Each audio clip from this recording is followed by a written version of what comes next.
Hey there, folks, and welcome back inside the Northern Futbol Podcast, episode 230 of Northern Futbol. Ben Steiner alongside Brendan Dunlop and Alex Gongi-Ruzik. And we've got a bit of a new look here today. Alex and I pulling out some USL kits for this episode. Alex in Spokane Velocity. I've got Noah Kahn or Bernie Sanders, Vermont Green on this week. But Alex, Spokane, top of the league. Come on, up the Spokane Velocity. As some know, I went to a U.S. Open Cup game last year when there's the whole crisis going on with MLS trying to pull out. Just wanted to see. I'd never been to an Open Cup game. I went to Velocity versus, I think, the LA Force. Velocity got an 86-minute winner from Luis Hill. I was right behind the goal, got a great view of it. I bought a kit because it was cool. Figured I'd support the club, brand new club down there in Spokane, doing a lot of cool things for that city. And yeah, it's fun because, of course, we're always focused on a lot of the great things going on here above the border in terms of CPL, NSL. But it's always cool to just, a healthy North American ecosystem is a healthy system for all. And that's why I love UC wearing the Vermont Green, man. Like, I just love what they do. They got some great things going on, and a strong Montreal connection too with terms of players and support. They do also. Yeah, I think Vermont Green also plays the Maple Cup once a year against, I think it's FC Laval they play, or maybe it's the League One. CS Saint Laurent, I'm pretty sure even. Yeah, it's they do have some ties to League One Canada and League One Quebec, which we'll get into a little bit later, of course, with the Canadian Championship. But Brendan, I know you had a USL story as well. Yeah, I don't have a shirt, obviously, boys. It was just standard radio dad uniform today. But ironically, I did send my son to Montessori school this morning wearing a Detroit City FC shirt. So I think that's how ironic that you boys show up to this unprompted with that. Yeah, Danny Dichio is but it's a purchase shirt though. It's a purchase shirt. It was actually gifted from a friend, and it's one of the last of like the 3T that still fit him. So I am maxing it out. He's just walking around like a little toddler Santa in this imbalanced shirt. But man, that's a great logo, that Detroit City logo. Actually, Canadian connections too. Marcelo Polisi, former Valor midfielder and TSS Rover midfielder, is at Detroit City right now. There's a couple other Canadians. I get the FutMom notifications every weekend. It makes me laugh when I see the name. So strong Canadian connections there as well. Yeah, Brett makes Levi sense though, right? Brett Levi did play there. Yeah, makes sense with Dichio though. That obviously had roots for over a decade in Toronto, and yeah, I'm not surprised to see a few guys go through there. Maybe even Jay Chapman. I think Jay Chapman's the other one. He might be the other one who's there right now. Yeah, at our Tuesday Co-Ed League opener last week, the Queen's Park Strangers, which I know we talked about. I was so worried earlier before we were warming up because I saw somebody in a Detroit City FC shirt. And I was like, are we playing against him? He's probably going to, be one of their better players. But I ended up drawing 2-2. We won't bore you guys with our Queen's Park Strangers Co-Ed League 10 p.m. kickoff. 3 minutes into the show, two weeks in a row. Wow. Get Ben on a team with someone else on the show, and all of a sudden you get. I didn't even mention Sunset. I've been so good here. I was just gonna have its own segment, QPS abroad. I mean, Cherry Beach is almost abroad for somebody that doesn't venture too far out of the downtown core in Toronto. But we'll jump into Canadians abroad just off the top here. And it was a busy week for Canadians abroad and in Europe, of course. In France, Derek Cornelius and Marseille booked a UCL spot with a 3-1 win against Le Havre. Cornelius had some big interventions in that one, Alex. Yeah, hold on. You writers, guy. Let me just say, like, for writers, that's fine. Like, you booked a UCL spot, but we're still speaking. It's the Champions League, Ben. Come on. Yeah, it's the Champions. I never liked the BPL. I hated the acronym BPL. I know we grew up with acronyms. I'm not expecting you to roll out National Hockey League every time you're talking about the Canucks or the Oilers or the Leafs, the playoffs. But that's just one that I can't have that one. You know why? It's because Ben is just such an international and a guy who recognizes that there isn't just one Champions League in the world. There's others. So you have to precise. It's, UCL, there's the ACL, there's CC. There was the CCL RIP, now CCC. You can't just paint it all by the broad stroke, right? You gotta recognize that it is a global game. But no, yes, everyone, when you do say the Champions League, you're usually referring to the European one, and it means a lot, right? It means a lot. I think for Marseille, that was a very important part of their project this year. You saw the investment they made in terms of bringing in Roberto De Zerbi, making all these big signings, Adrian Rabiot, etc. And, they even in the middle of the season, things were faltering. They moved some guys out. They bring in, Guiri from Rennes, who scored some big goals for them in the second half of the season. Yeah, it was just you see it pay off. They didn't get the title that they could have potentially got, although PSG, I think, ended up being very deserved runaway winners. But getting the Champions League is huge because it's a big financial windfall, one that's going to help a lot. As we know, in France, teams financially aren't always in the greatest positions the last few years with the whole TV deal issue. Some teams been, dangerously close to posting losses, big losses. So it's huge for the club. And yeah, just for Cornelius, the fact that he played a big role, playing a lot more. Like, honestly, I think you would have asked any of us, most people in August, who's going to play more this year for Marseille? Kone, Cornelius, and being Cornelius by a landslide. And that's a credit to his mentality to get stuck in, get in this team. And just hopefully he sticks around next year and gets a chance to experience this, because it would be so deserved for someone who's worked so hard to get to this point. 100%, and he earned it. And I think that's what's great, is that especially leading into Qatar and then afterwards, the biggest concern for the men's national team was center of defense. Like, okay, maybe Kamal Miller can step up and be the number one guy, and now he's not even number three. Cornelius and Bombito have locked that down. They both have had very good debut seasons in Ligue 1. So yeah, good on them, and again, good for Marseille. They're a storied club with a bit of controversy in their past, but come on, who that's won before 1990 doesn't have some controversy in their past on the resume, and in the present, and probably in the future. You can't really spell Marseille it's the south of France. It's part of what they do. Yeah. And of course, Kone wasn't a part of that, but he did play in a bit of a Saint Laurent throwback battle in Ligue 1 this weekend against Moise Bombito. Rennes beat Nice to throw a bit of a wrench in their Champions League qualification plans. Kone had a strong game, as did Bombito, but they did have a shirt swap after the game, Brendan. I like that. Yeah, not surprised. It's good for the collection. I'm actually just reading Atiba Hutchinson's book right now, and he referenced the first time he played at Old Trafford in the Champions League and how it was difficult for him until the match started. He couldn't get into pro mind. Like he felt like a fan. He felt like a kid. At the end of it, he swapped shirts with Rio Ferdinand, and he says, "It's like, I'm pretty sure that Rio probably didn't even leave the stadium with my shirt. Well, I gave his away too. It's in my dad's basement." I just thought it was funny. That's one of the things that, like, if we're all sickos with shirts and the game and that. I'm always curious. I always ask guys. It's not for an interview. It's my general fan geek curiosity. Like, how many shirts you keep? Like, what special ones you got? Honestly, I'd be a sicko. I would definitely swap with randos that I grew up admiring, friends if you're playing them. Even just like, screw it, if the kid's nice, find the random backup left back and just swap with him.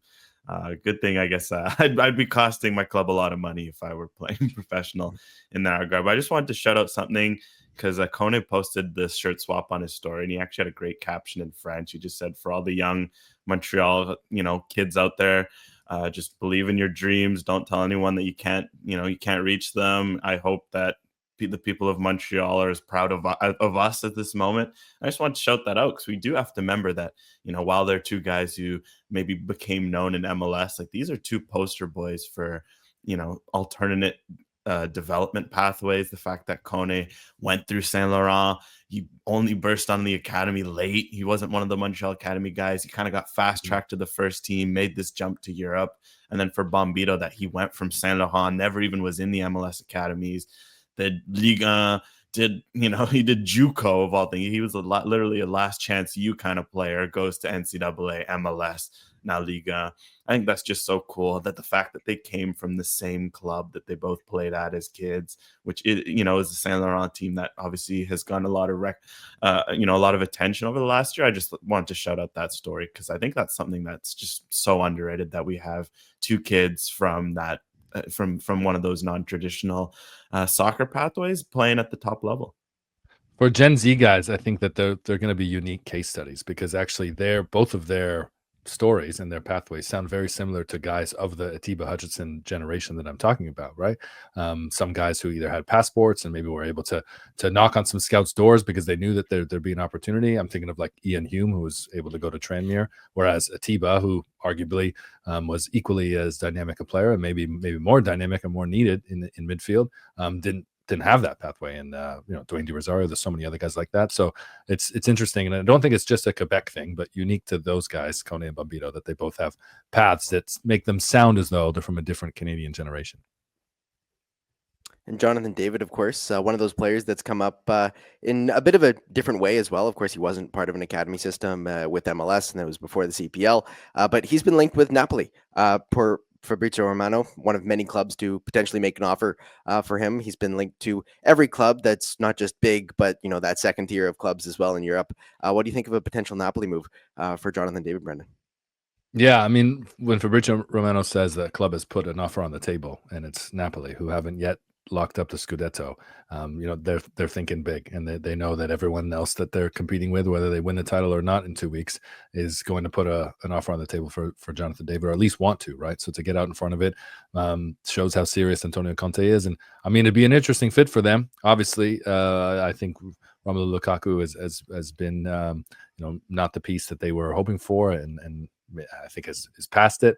I do really like the way that Jonathan David might fit into that kind of new continental. It wouldn't even be continental because you include him, and look, the British Isles don't count as part of the continent. It's almost as if they're going with like Euro similar is what they're trying to do, as opposed to being traditionally Italian or traditionally Southern or South American, as Napoli has always been. Jonathan David and Scott McTominay, like the super duo. Who would have thought that when Lorenzo Insigne left Naples, if that's to come to be. So I think it's exciting, Alex. Inter would have been great if he was able to play with Tajon Buchanan. That's highly unlikely. AC Milan would still be great. I mean, look at the CONCACAF, the CONCACAF assembly that they have at San Siro right now at Milan. That would be cool as well. But I think that Napoli would be nice. Well, Napoli does tick a lot of the boxes you want out of him, right? It's a club that's winning. If they win the Scudetto, that's 2 in the last 3 years after their long drought, which is cool. They'll be in the Champions League, which I think is another one you want from David. You want him to stay in that elite after the season he had. They play with 2 strikers, right? Lukaku, I know he's getting up there. He still had 13 goals, 10 assists. Maybe playing with Jonathan David, they could get the best out of each other. I love it. Look, I think for me, with Jonathan David as a free agent, he has that flexibility. I think, I look at Liverpool. I know that those rumblings have been thrown out there. I just think he would be perfect for that Arne Slot system, leading the line as a fluid striker, replacing what Darwin Nunez can't, being maybe a bit more of a reliable.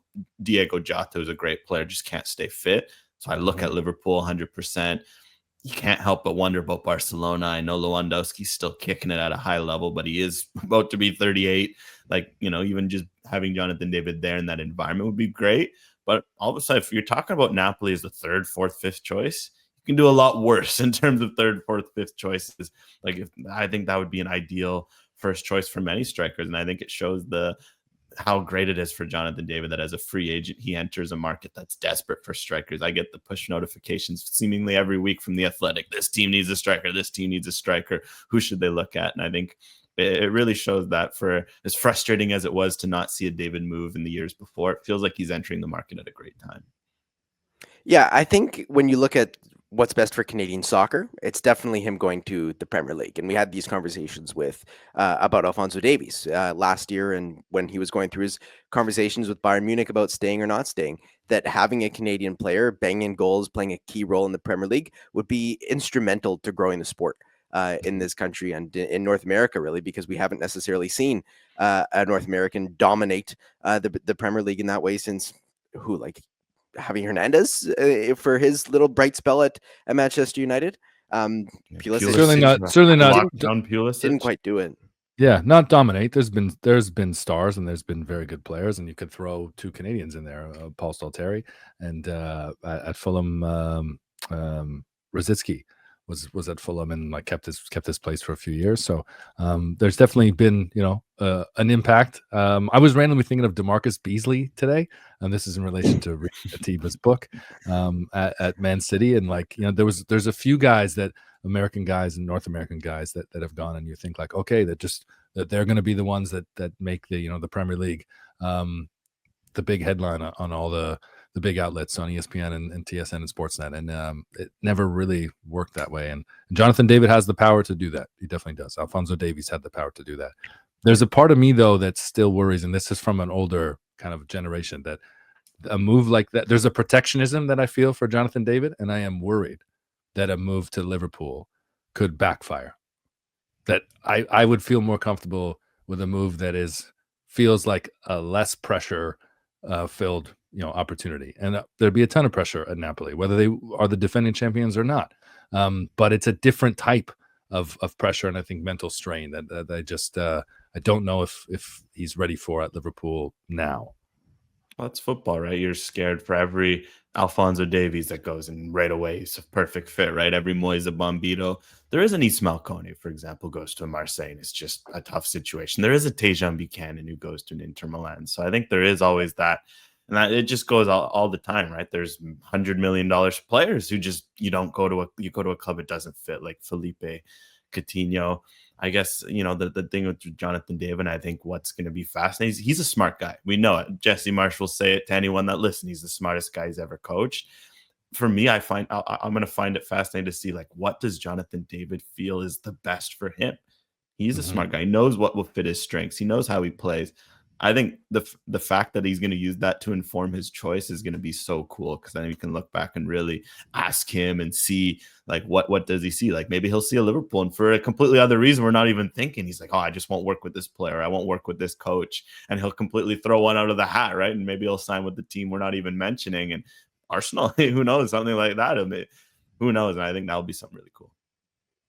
And not, of course, the only Canadian attacker with rumors this week. Tajon Buchanan reportedly not going to be staying at Villarreal permanently. A question from Renato Sousa and Nick Spirit on Twitter and Blue Sky.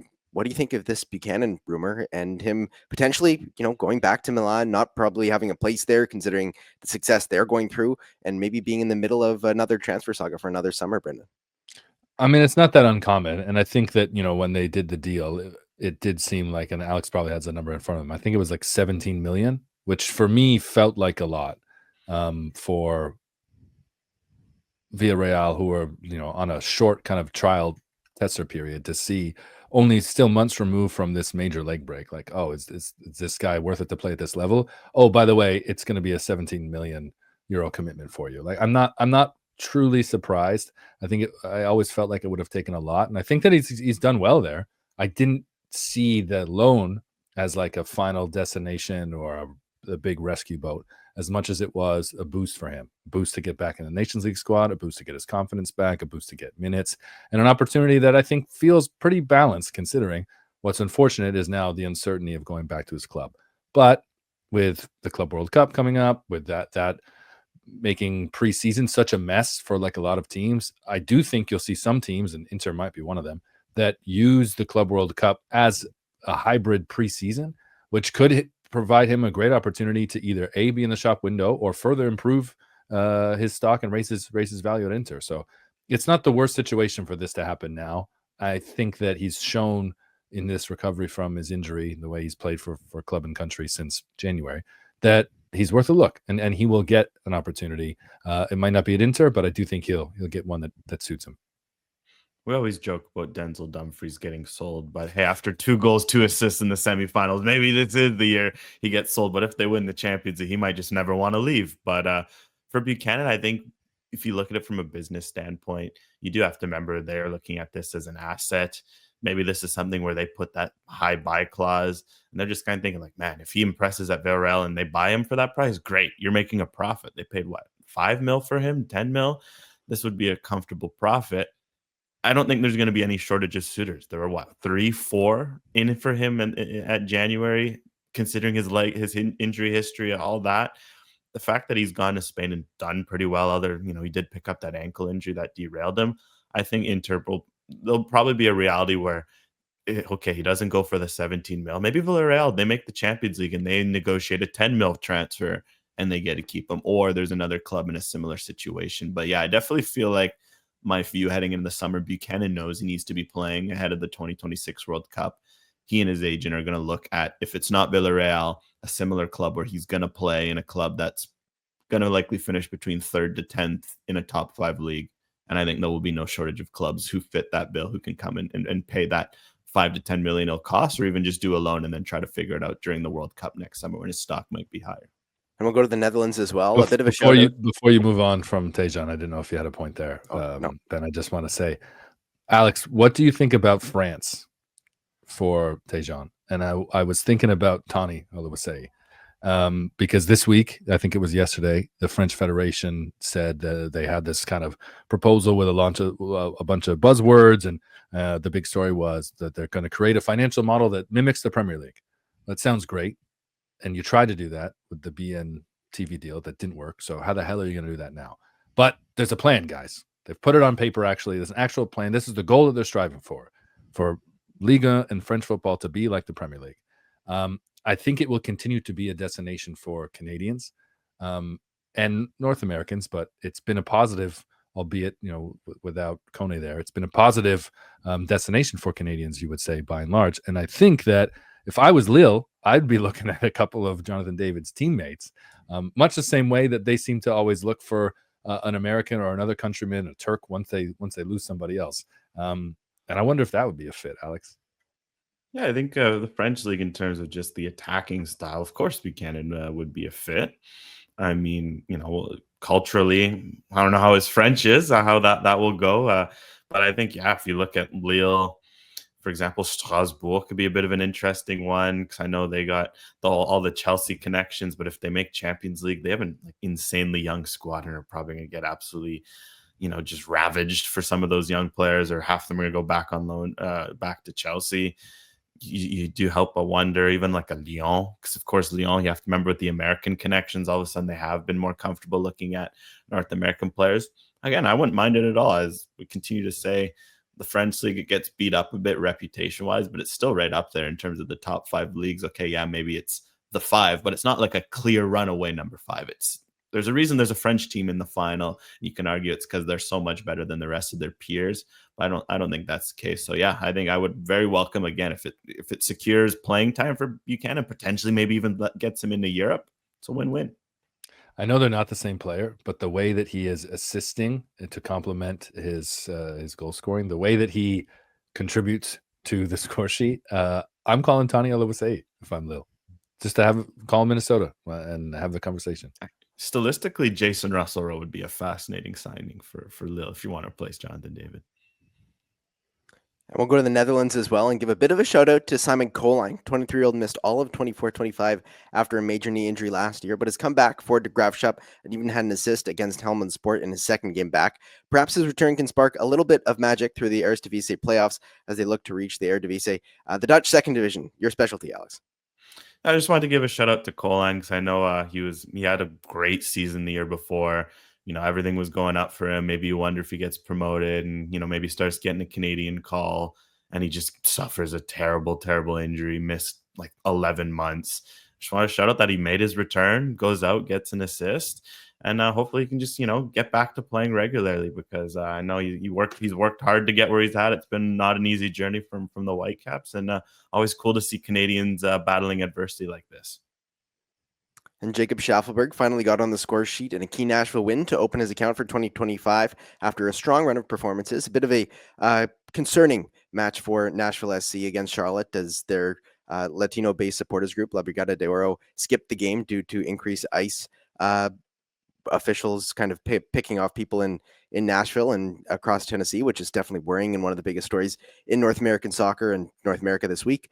Dane Sinclair and Tani Olivia were critical in Minnesota's comprehensive 4-1 win against Inter Miami. Inter Miami once again looking not quite up to the task against a good Western Conference team. And Kyle Hebert scored for St. Louis in a loss to San Diego. But Alex and Brendan, what did you see from this week in MLS? Of course, no Canadian teams lost this week in MLS either, Brendan.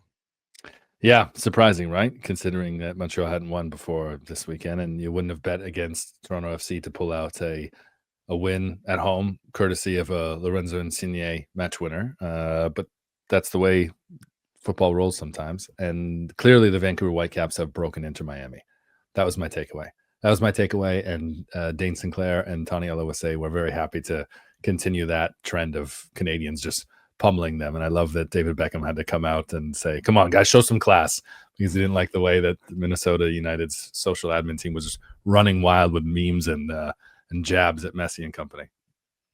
So the Pink Phony Club was probably one of the best I've seen this year, to get the Chaperone riff and everything.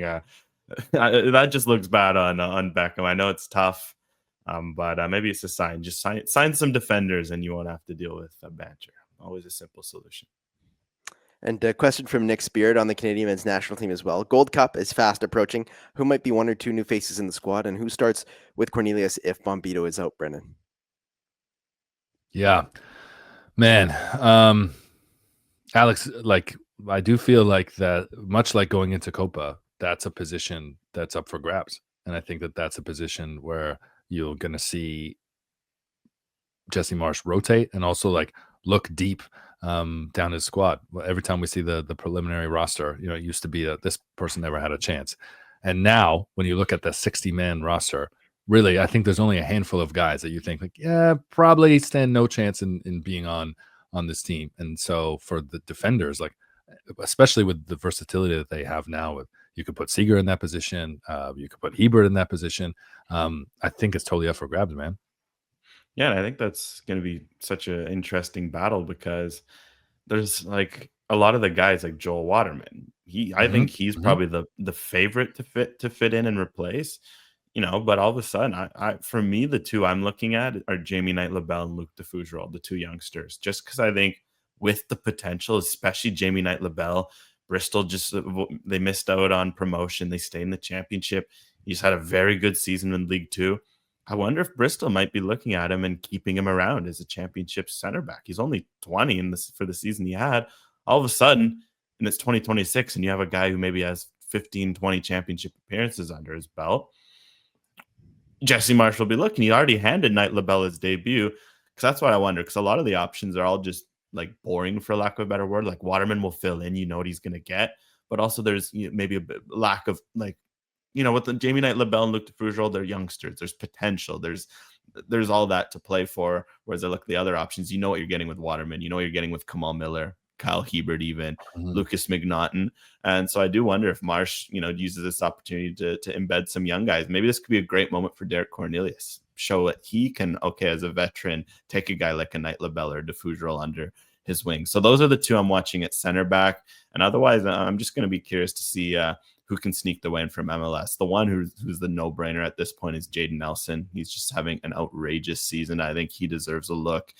You just look at what he's done, and it screams a lot of what Jacob Schaffelberg was doing for Nashville when he got his call, and you saw how good he's been for Canada. I just feel like Jaden Nelson can do the similar things.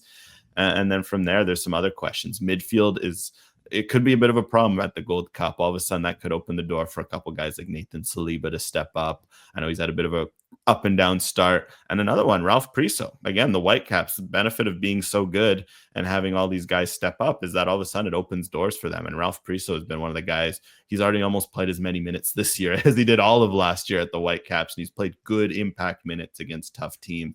All of a sudden, I wonder if Canada might be looking at that pair of Whitecaps as well. You're such an ageist, man. Yeah, just the young guys in the back. Yeah, Waterman, he's 28, boring. It's older guys, veterans, boring.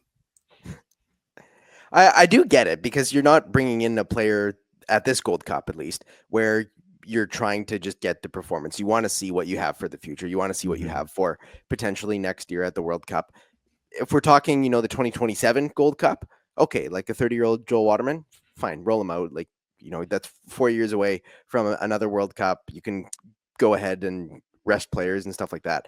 But I do think you're right, probably on this Gold Cup, that you do want to go a bit younger and really see what you have. Jesse Marsh is only 1 year into the job here. Yeah, 1 year today, actually. Happy anniversary to Kevin Blue for making one of the best acquisitions in the history of Canadian sport. And we'll jump into the Canadian women's national team as well. Olivia Smith was nominated for the WSL Player of the Season and Rising Star. She didn't win either. Not sure how she didn't win Rising Star, considering her performances, but she did win Liverpool's Player of the Year and Young Player of the Year awards. The WSL, an interesting week. Some interesting branding, interesting decisions on Olivia Smith's awards. But Brendan, what do you see from the WSL this week? They're pulling out some weird branding, considering I didn't really think they had a problem. Yeah, I didn't get so caught up in that. Just on Olivia Smith specifically. Do you know what my reaction was to that when I saw the awards? Like this old school feeling of like, she's Canadian, and she hasn't been on the radar. She hasn't earned it yet over there because she's Canadian, which is an older mentality that existed in the men's game, honestly, until Alfonso Davies went across. And I think that listening to some Canadian players and some Canadian women that have played in England, that feeling is there. And perhaps that's why Janine Sonis and Chloe Lacasse didn't stick around too long, because that's an old mentality that you just don't have the emotional and mental bandwidth. Not everyone does to deal with that or want to break through and push through on that. And that was my initial reaction, was like, oh, just writing her off. Like, how much better does she have to be in order to get your attention?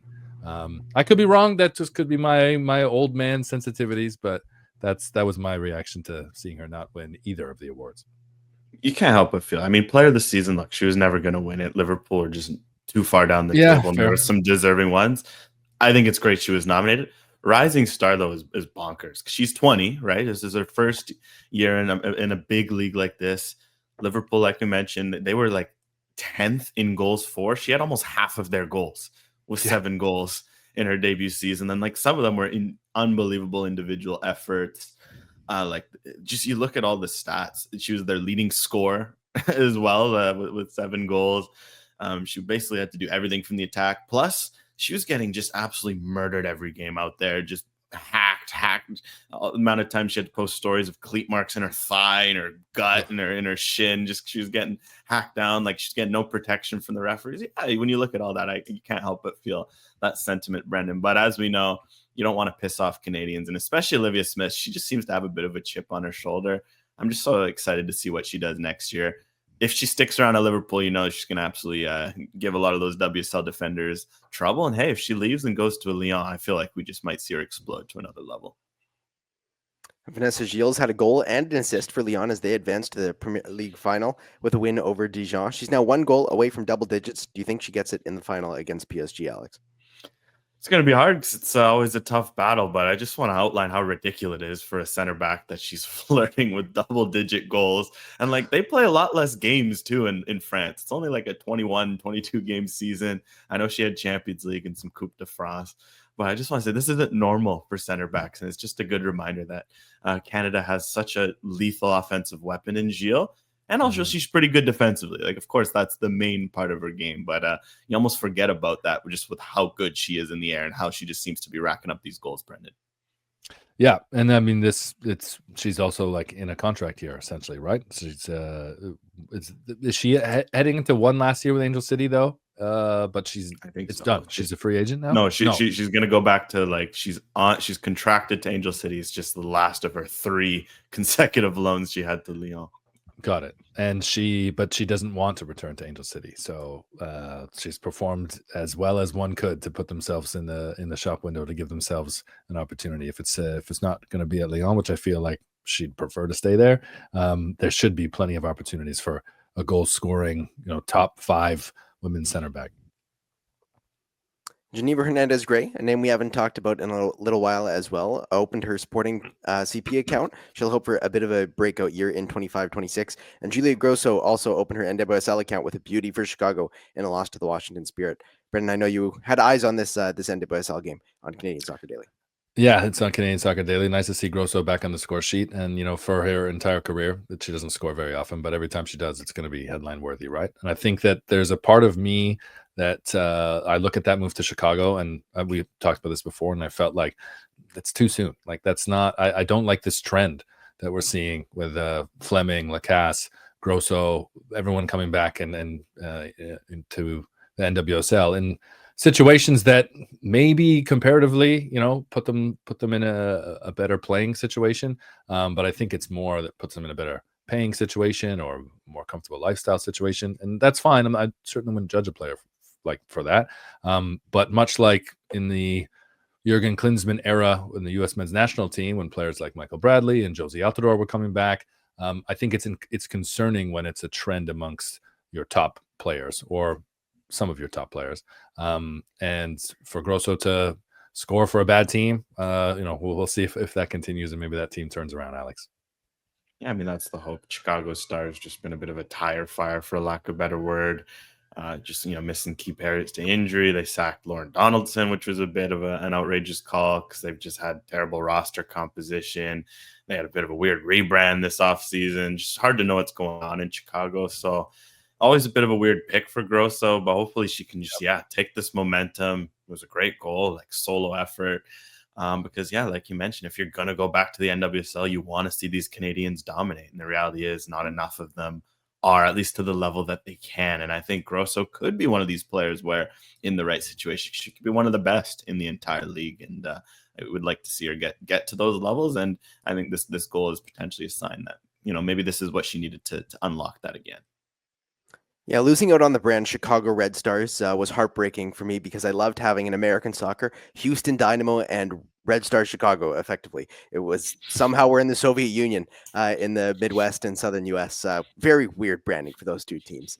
But that works out well because we're getting back to MLS. Insigne's comments after he shows out well for Toronto FC this week. He said, with the money I earn, I could just sit down and have said, who cares? I make a lot of money. I don't have to do anything. But that's not who I am. I'm going to always, every day, come and work hard. And as long as my contract is here, that's the goal towards the end. I'm here to work hard and respect everybody. Brendan, your response to those? Yeah, that interview with Neil Davidson for the Canadian Press. Look, I mean, Insigne said at the end of last season and through this season and being frozen out, like, look, he's going to live up to his contract. He wants to be here. He needs to be given the opportunity, and he's fully committed to the team. So it's not really any different. I'm not surprised that he's a bit more brazen about it because he scored one goal and the fans actually cheered for him in celebration of him leaving the pitch as a tribute for his performance, as opposed to celebrating that he was leaving the pitch to be replaced by somebody else. It's a weird scenario, man. We're recording this on Tuesday. TFC play Cincinnati, and then they've got a big derby against Montreal. And you really wonder, like, has he really turned the corner? Is another major injury just around the corner? Will they make some tactical rotation again and it completely backfire? Like, how consistent can this be? What's sad is that that's the type of player that you don't want to have those questions about. And we're 2.5 years, 3 years into this, and that's still it. Every time he has one good performance, you can't truly celebrate it because it does feel like it's short-lived. It won't continue, and overall, it's just been such an underwhelming kind of tenure and period for a guy who was supposed to bring so much hope to the team, man. So it was a good performance by him. It was a player of the match effort and a nice surprise for the few fans in attendance. I was there, Alex, and my God, man, you could feel the difference without Block 114 there. Like, it was like being in a baseball game in the middle of the summer in a ballpark in a city where people don't care about the sport. Insert city here, but that's what it felt like to me. It was very, very odd. Yeah, it's just bonkers that, like, again, like, this is still a team that got eliminated from the Can Champ not long ago. Like, that's still fresh for me. It's the protests, like you mentioned, are still very fresh and are ongoing. And, like, again, you just won one game. You're second of the entire season, and it's May. And it was against the New York City team that's been pretty, not great either. It's not like they went out and beat Cincinnati at home and get a statement victory. And you got your $15 million man who's, it was frozen out the squad, who's been battling availability. He scored one goal, like, and he's dunking on. Yeah, I find it bonkers. Like, it's just so, it just shows where things are at. And I think, look, for TFC, like, genuinely, you hope, especially after the conversation we had last week on the show, like, you hope this is a sign they're turning the corner. But like you mentioned, tough week ahead. You could lose to Cincinnati. They're in excellent form. You could lose to your rivals, Montreal, have a bit of your number. All of a sudden, you're back where, and you're laughing about these comments where you're dunking on guys. Ultimately, like, for TFC, they just, as all the chaos on the off the field unfolds, the biggest thing they need to do on the field is just, lock in, focus on that one game at a time. And I don't think going on and doing victory laps after one diving header is the way to go. But that's just me. It was a good goal. It did make, I think, the MLS Goal of the Week nominees. That's probably going to be Messi's against Minnesota, even though it's a fan vote, and that's how it's decided each week. So if Messi's nominated, he will win. But Insigne, you kind of hope he turns the corner for Toronto FC, but I just don't see it happening. Maybe I'll have a completely snake-bitten answer like I did with Jonathan David back in the day when I said, I don't care if he scores for Lille if he's not scoring for Canada. Well, I don't care if Insigne has one good game if he's not doing it consistently. It makes 15 mil. That the good game should be the minimum. Like, that shouldn't be a hope. Like, oh, I hope he has a good game. He needs to have 9 more good games before he's allowed to have another injury absence. 9 more very good games like this, have an injury absence, and then people won't react to it. Like, okay, Injuries are part of football. I think that's the steps here. This is the recovery ladder for Lorenzo Insigne. And we will dive into the Canadian Championship, NSL, and a CPL record-breaking crowd just before this game or this recording as well. But Brendan has got to hop off and do all of his activations before the big match tonight for the Queen's Park Strangers. Yeah, exactly. The dad duties. I appreciate that. And yeah, I guess gone are the days now that you guys are in your mid-20s where I can make some school day joke about you guys not being in Hamilton at the game. But so be it. Sounded pretty great for the 17,000. Ben could have snuck in and signed one of those forms, parental consent, and gotten in with one of the classes for a little field trip, I'm sure. Oh, 1,000% Ben walks into the Apple store with his old private school, high school card looking for the student discount. 1,000%. I just shaved. Yeah, of course he did. And as Brendan goes to do his activations, dad, I'm not going to try and make that much of a better word than I just failed miserably on. I'm going to redo that because that was terrible. Activations.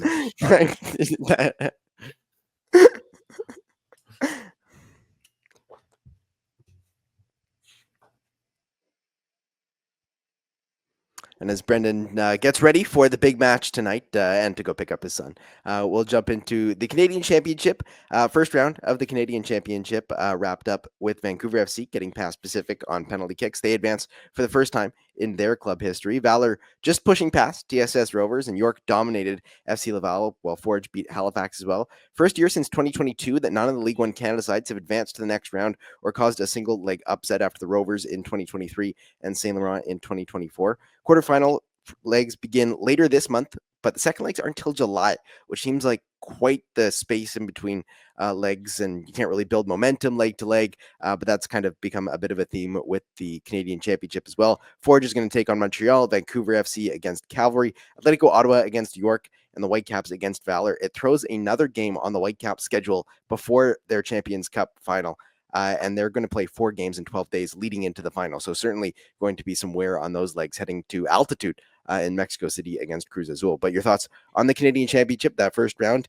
I'm a little bit shocked that we didn't see a League One Canada team make it. FC Laval looked a heck of a lot worse than they have in their past eras and the past representation from Liga Quebec. And Rovers, they put in a good shift. Lowell Wright, a little bit concerning with his performance. But I'm not surprised to see the professional team go through either.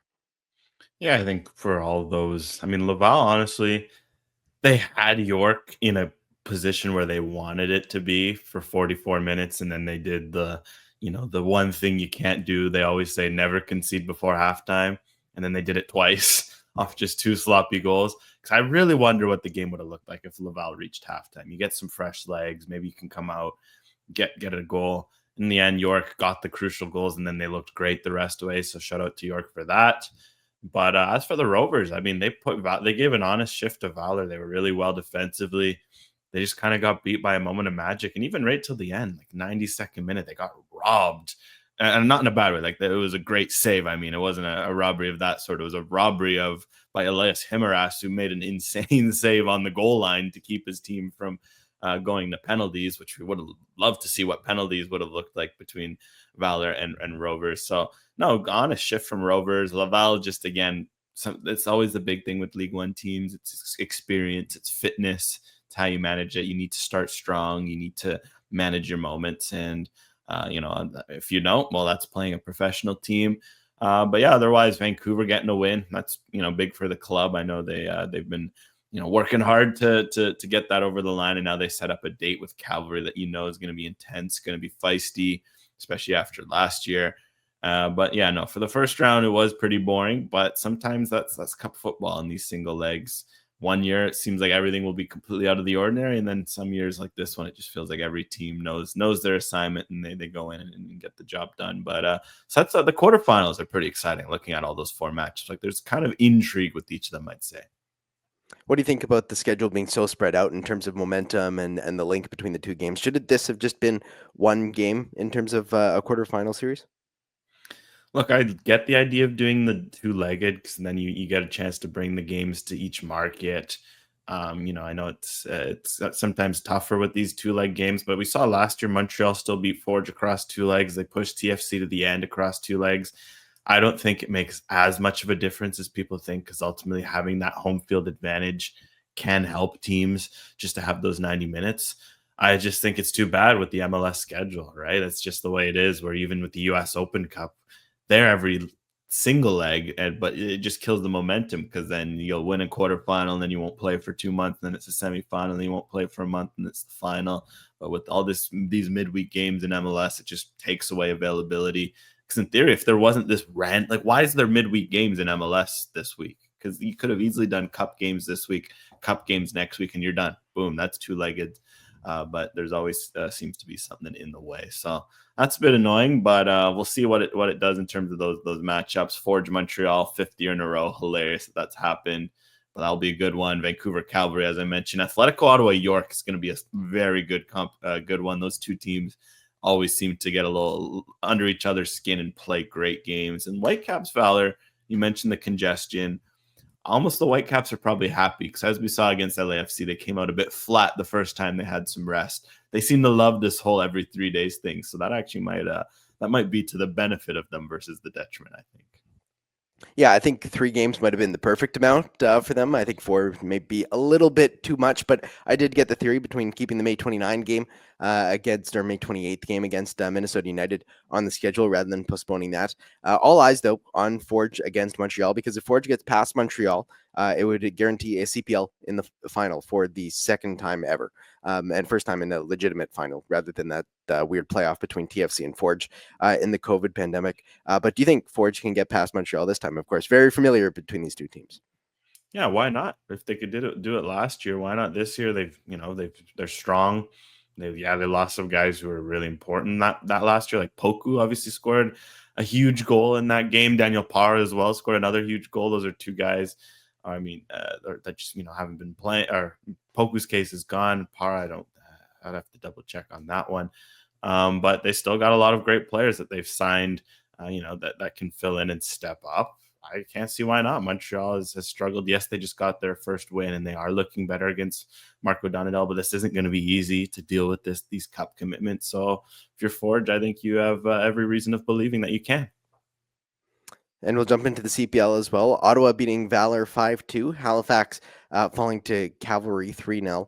And a 2-1 win for Pacific against York. And then just this morning, a 2-2 draw, Forge against Ottawa.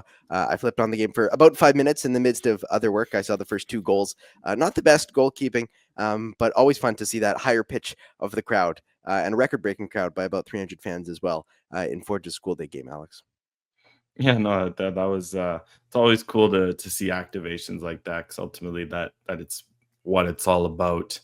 Right? It's just these moments to draw new fans in, and I just imagine that, like, in terms of field trips, like, I remember some great field trips when I was young. You go to Splashdown, cool. You go to the dump to go see how that all works, like, cool. Man, like, as a footy sicko, going to a game at 11 o'clock local and just like seeing it with your friends and just seeing the atmosphere. It's being a great game too, right? Like 2-2. At least it wasn't like a stale 0-0.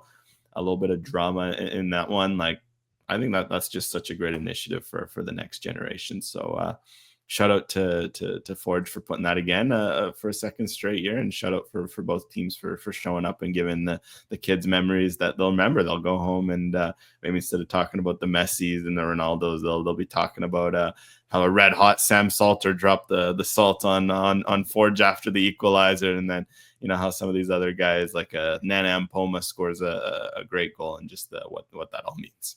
And Sam Salter as well, a bit of a historic performance, 4 goals this weekend in the CPL. What did you take away from his performance against Valor?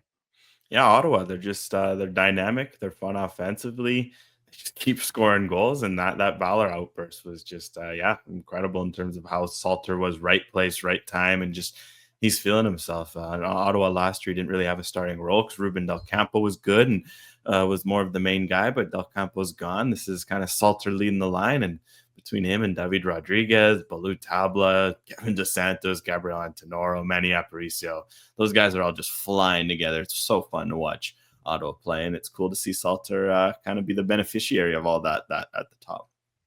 And in the NSL as well, the Montreal Roses tied 0-0 with the Halifax Tides. AFC Toronto, a 1-1 draw with the Vancouver Rise. Jessica DeFilippo scoring in the 95th minute in that one off a set piece to get Vancouver a point on the road. And what looked like a very good crowd at York Lions Stadium as well. I didn't make my way out for that one, but I definitely will have to get up to York Lions Stadium at some point for an AFC Toronto game. Calgary Wild 0-0 against the Ottawa Rapid at their home opener as well. My favorite thing from that one, not just their home opener, not just the over 8,000 that were in the stadium, but instead of kid mascots, all the players walked out with their mums on Mother's Day, and I thought that was adorable. But your takeaways from the NSL this week? Yeah, no, it's interesting. The Roses slowed down a bit. Halifax maybe showing a bit of defensive improvements and going out and getting a tough road, like hard-fought road result away to Montreal. That's obviously a big score line for the Tides, and even just for the league as a whole to slow down the runaway Roses. As for Toronto Rise, good fight from the Rise to get one back for Toronto. Just it's tough because they've been recently they've been a lot of the games they've had to play from behind, and this one you get a lead, you wonder if you can keep it at home. Great crowd, and then the Rise go in, and it's funny because on one hand, credit to the Rise for that. They're still looking for that first open play goal because they also scored another banger off a set piece versus the Tides the week before. So I'm sure they would love to get an open play goal sooner than rather than later. But at the end of the day, they have 2 wins, a draw. If this is what it looks like where they're struggling to score, they'll just hope that once those goals start flowing, they can get some results. And for the Wild and Rapid, getting a draw, Calgary will look there and feel like they could have gotten a win at home, especially because they had the experience of being at multiple home openers. But Rapid look good. Like they've looked very solid defensively, particularly in their first few games, and they've made themselves hard to play against. Certainly will be an interesting week coming up. Of course, we've got the Canadian Classique in MLS and several other games across the schedule as well in the 3 2.5 domestic leagues at this point. But that's all we've got for episode 230 of the Northern Futbol podcast. But make sure to subscribe wherever you get your podcasts, as well as to the YouTube channel, The 90th Minute. And we'll be back next week. For Brendan, for Alex, I've been Ben. Thanks so much for tuning in.